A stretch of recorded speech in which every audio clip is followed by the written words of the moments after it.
дар қароргоҳи созмони милали муттаҳид воқеъ дар шаҳри ню-йорки иёлоти муттаҳидаи амрико мубоҳисаҳои умумии иҷросияи 78-уми маҷмаъи умумии созмони милали муттаҳид баргузор гардид.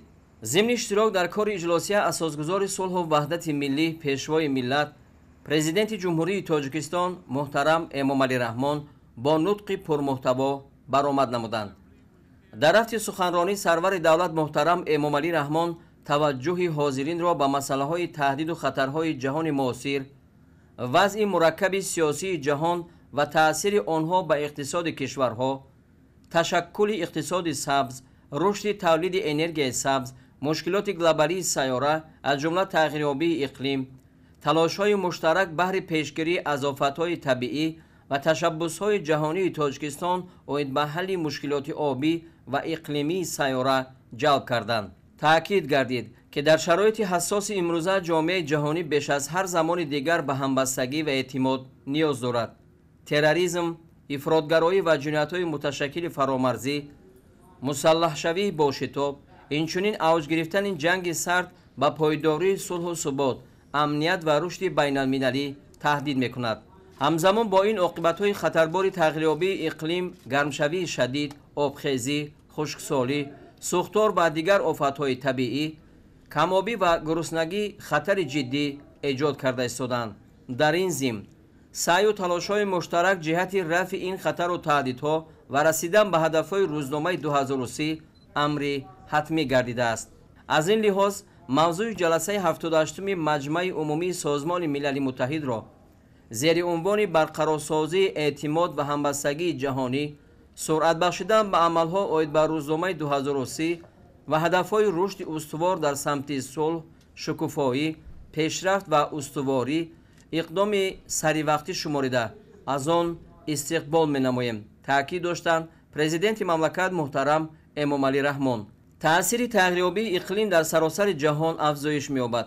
паёмадҳои манфии ин раванд дар минтақаҳои гуногуни ҷаҳон аз ҷумла дар Тоҷикистон аз падидаҳои хеле нигаронкунанда мебошанд.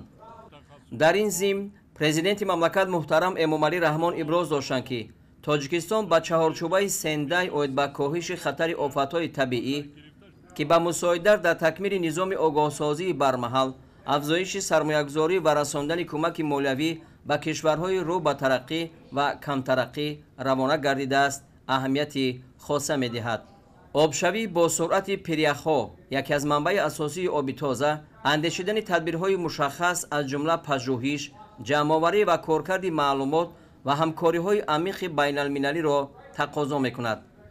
сарвари давлат муҳтарам эмомалӣ раҳмон ба ҳамаи кишварҳои аъзо барои ҳамкорӣ дар қабули қадномаи маҷмаъи умумии созмони милал дар бораи эълон намудани соли 2025 ҳамчун соли байналмилалии ҳифзи пиряхҳо изҳори миннатдорӣ карданд.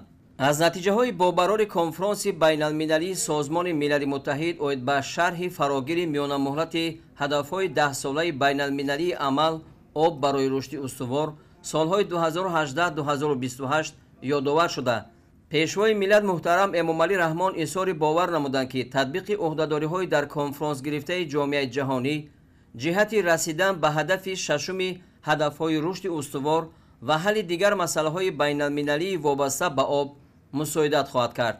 соли 2024 дар шаҳри Душанбе конфронси сеюми сатҳи баланд оид ба татбиқи 10-солаи об барои рушди устувор, ҳамчунин соли 2025 конфронси байналмилалӣ оид ба ҳифзи пиряхҳо баргузор мегардад.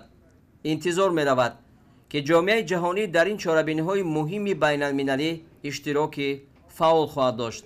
президенти мамлакат муҳтарам эмомалӣ раҳмон иброз доштанд ки Тоҷикистон ҳамчун кишвари ташаббускор дар рӯзномаи глобалии об ва иқлим ҷиҳати рушди ҳамкориҳо миёни кишварҳо ва созмонҳо дар ин ҷода минбаъд низ талош хоҳад кард.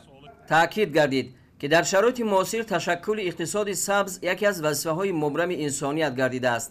истифодаи самараноку оқилонаи захираҳои фаровони гидроэнергетикии Тоҷикистон метавонад барои рушди тавлиди энергияи сабз дар минтақа заминаи мусоид фароҳам оварад.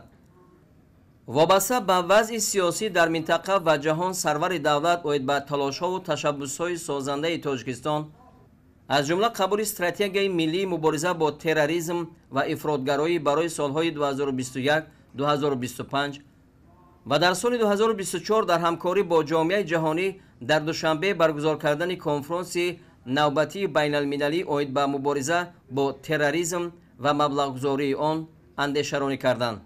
президенти кишвар ҳамбастагии фарҳангӣ, башардӯстона, эътирофи мутақобилаи урфу одат ва эътиқодоти гуногуни ҷомеаи ҷаҳониро таъкид намуданд. дар ин ҷода сарвари давлат қайд намуданд, ки ташвиқу тарғиби ғояҳои таҳаммулгароӣ ва сулҳу дӯстӣ беҳтарин василаи муқовимат ба ивоангезӣ, тафриқаандозӣ, таассуб, хушунат, ифротгароӣ ва тунгароӣ мебошад. президенти ҷумҳурии тоҷикистон муҳтарам Эмомалӣ Раҳмон бо итминон иброз доштанд, ки кишварҳои аъзои Созмони Милали Муттаҳид дар ҳамкорӣ барои ҳалли мушкилоти глобалии сайёра саъю талоши созанда хоҳанд кард.